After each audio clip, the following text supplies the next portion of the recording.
Hi, let's go over Wavefront's brand new alert viewer. Here I have an alert for request counts dropped by more than 50%. Got a chart which clearly shows my alert firing and all the various series that we're looking at.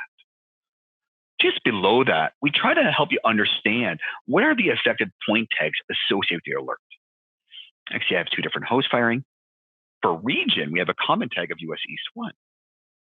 And for service, we have a common tag for purchase. And clicking on either of those, I got the exact same results. So really quickly, we understand we have an issue with the purchase service in US East 1. Now, alerts seldom fire in isolation. Typically, they're associated with a lot of other firing alerts, creating a lot of noise, and it's often hard to cut through that noise to understand what is a leading symptom. Wavefront's Alert AI helps you do exactly that. We will go find all the other alerts which are correlated and rank them on what we believe is the most likely leading symptom. Here I see quite a few other correlated alerts: GC thrashing, high heat usage, high volume network retransmit. Well, GC thrashing and high heat usage and even CPUs, these are typically symptoms of something else that's causing it. High volume network retransmit is a real good leading indicator here.